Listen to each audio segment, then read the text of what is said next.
Over the past few decades, American Christianity has undergone a visible transformation shaped by the emergence of megachurches. These are large congregations designed to accommodate thousands of attendees in a single service, often combining traditional worship with modern production elements such as advanced sound systems, stage lighting, and multimedia screens. The goal has been to create an accessible and engaging religious experience that resonates with contemporary culture. Among the most recognized examples is Lakewood Church in Houston, widely associated with Joel Osteen, which operates in a converted sports arena and is often described as one of the largest churches in the United States by weekly attendance capacity. This model reflects a broader shift in how faith communities present themselves to the public. Instead of quiet, traditional sanctuaries, megachurches emphasize scale, energy, and emotional engagement. Services often include music that resembles concert production, carefully structured sermons, and organized spaces for children, families, and community programs. Supporters of this model argue that it brings people who might otherwise feel disconnected from traditional religious settings. Critics, however, suggest that it can turn worship into a performance-driven experience. In this environment, churches like Lakewood became symbolic of a new era of religious expression, where faith is packaged in a way that aligns with entertainment culture while still aiming to maintain spiritual purpose. The expansion and appeal of large-scale church systems. The rapid rise of megachurches was not accidental, but the result of deliberate innovation in religious outreach. Leaders such as Rick Warren, Bill Hybels, and others experimented with methods that emphasized growth, accessibility, and communication style. Their approach was built on the idea that churches could reach more people by removing traditional barriers and making services more welcoming to newcomers. This included casual dress codes, simplified messaging, and large-scale community programs designed to meet practical needs. As these churches expanded, they became more than places of worship. They turned into full-service community hubs. Many offered childcare, counseling services, recreational facilities, bookstores, cafes, and volunteer programs. The intention was to create an environment where attendees could spend extended time engaged in community life rather than attending a single weekly service. This expansion also brought visibility. Megachurch pastors became public figures, publishing books, appearing in media interviews, and speaking at large conferences. Their influence extended beyond their congregations into cultural and even political conversations.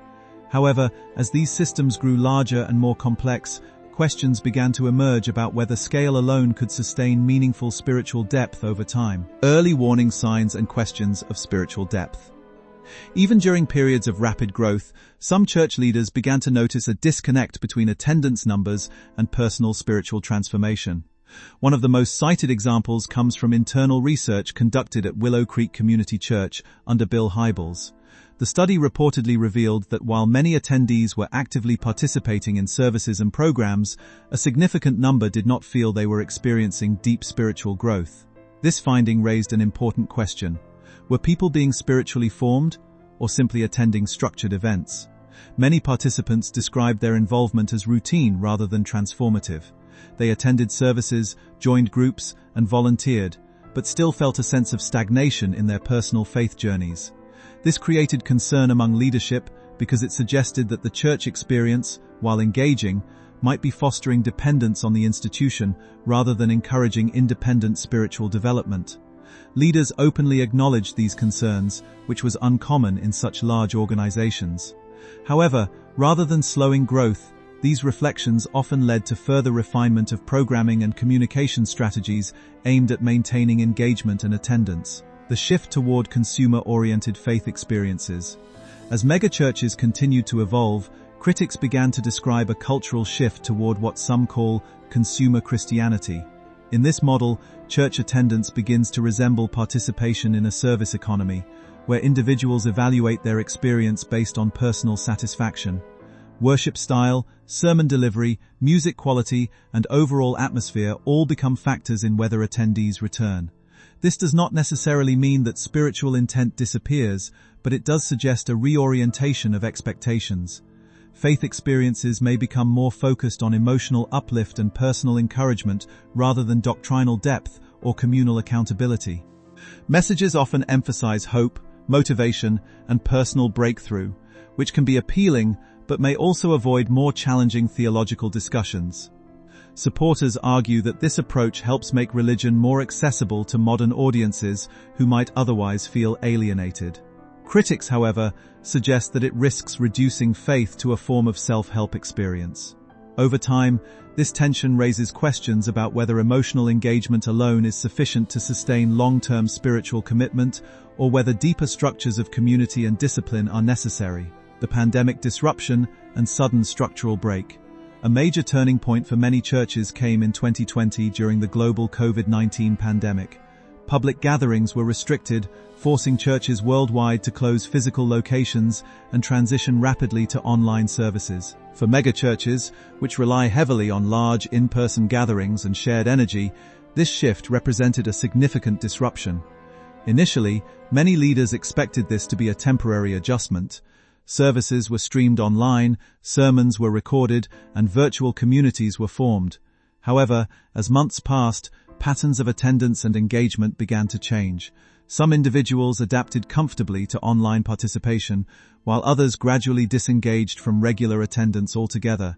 The absence of physical gathering altered the emotional and social dynamics of worship. Without collective atmosphere, music, and physical presence, the experience became more individualized. For some, this made worship more personal and reflective. For others, it reduced emotional intensity and connection. When in-person services resumed, many churches reported that attendance did not fully return to previous levels. This shift prompted deeper reflection about whether the changes were temporary disruptions or indicators of longer-term cultural transformation in how people engage with organized religion. Digital faith, streaming services, and changing access. The pandemic accelerated an already growing trend, the digitalization of religious life. Even before 2020, many churches had begun live streaming services and sharing sermons online. After widespread lockdowns, this practice became a primary mode of participation for millions of people. This shift fundamentally changed accessibility. Individuals were no longer limited to local congregations. They could now attend services from churches around the world with a few clicks. This expanded exposure introduced people to a wider range of theological perspectives, teaching styles, and worship formats. While this created opportunities for broader engagement, it also introduced competition for attention. Churches that once served as primary spiritual hubs now share space with countless digital alternatives. Podcasts, online ministries, and independent spiritual creators offer content that is often more flexible and personalized. As a result, the traditional advantage of large-scale physical churches has diminished in some respects.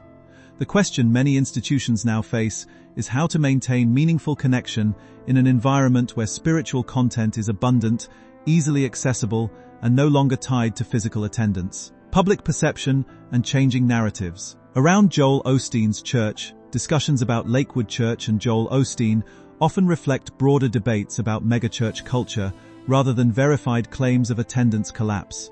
While media commentary and online discussions sometimes suggest fluctuations in attendance, public data is limited and often interpreted differently depending on the source. What is clearer is that Lakewood, like many large churches, operates within the same cultural forces affecting religious institutions nationwide. These include generational shifts in religious identity, increasing secularization in some regions, and changes in how people consume media and community experiences. Joel Osteen's messaging style, which emphasizes positivity, hope, and encouragement, has also been both widely popular and frequently critiqued. Supporters view it as uplifting and accessible, while critics argue that it may oversimplify complex spiritual and life challenges.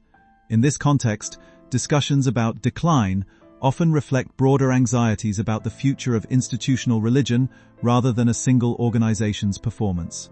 The reality is likely more nuanced, involving fluctuations in attendance patterns, changing engagement habits, and evolving expectations of religious participation in modern society. Broader attendance trends across megachurches. Across the United States, many large churches have reported varying attendance patterns in recent years.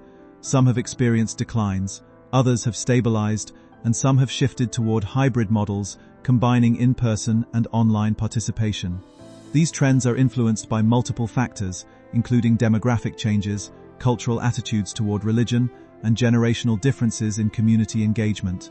Younger generations in particular have shown less attachment to institutional religion compared to older cohorts. Many prefer smaller, more informal gatherings or individualized spiritual practices. This does not necessarily indicate a loss of spirituality, but rather a shift in how it is expressed and organized. At the same time, some megachurches continue to maintain large followings, suggesting that the model has not disappeared but is adapting unevenly.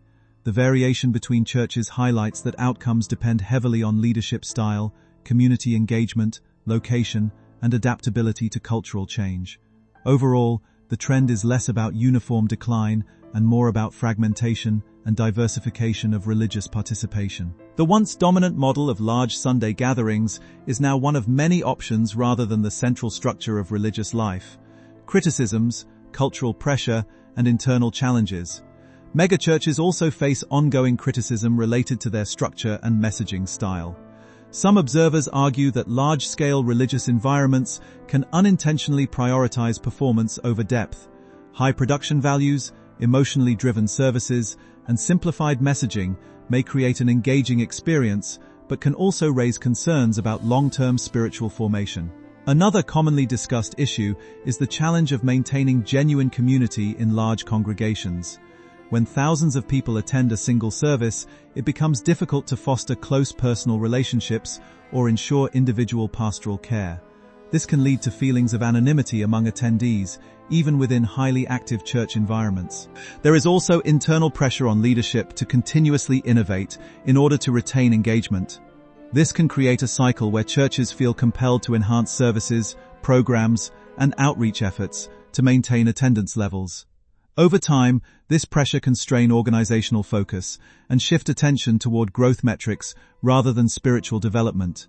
These challenges do not necessarily indicate failure, but they do highlight the complexity of sustaining large religious systems in a rapidly changing cultural environment. Adaptation strategies and emerging new models of faith. In response to changing conditions, many churches have begun experimenting with new models of engagement. Some are restructuring into smaller community-based groups that meet throughout the week, emphasizing personal relationships over large gatherings. Others are investing heavily in digital outreach, creating high-quality online content to maintain global audiences. Hybrid models are becoming increasingly common, combining physical gatherings with online participation to accommodate different preferences. Some churches are also focusing on local outreach, social services, and community development as central aspects of their mission. These adaptations reflect an understanding that religious participation is no longer defined solely by Sunday attendance. Instead, it is becoming more flexible, distributed, and personalized. Churches that succeed in this environment often do so by balancing tradition with innovation while maintaining a clear sense of purpose. The future of megachurches may not depend on returning to past attendance levels, but on redefining what community and participation mean in a digitally connected world. Conclusion and the future of collective faith. The story of megachurches, including widely discussed examples like Lakewood Church, reflects a broader transformation in how people engage with religion. Rather than a simple narrative of rise and decline, it is better understood as a period of transition shaped by cultural, technological, and generational change. Large churches that once thrived on scale and shared physical presence now operate in an environment where attention is fragmented and spiritual expression is increasingly individualized. While some congregations experience reduced attendance or shifting engagement patterns, others continue to adapt and remain influential in new ways. Ultimately, the future of faith communities is likely to be more diverse than in previous decades. Some people will continue to find meaning in large gatherings, while others will prefer smaller, more intimate forms of worship or entirely personal spiritual practices. What remains constant is the human search for meaning, belonging, and purpose.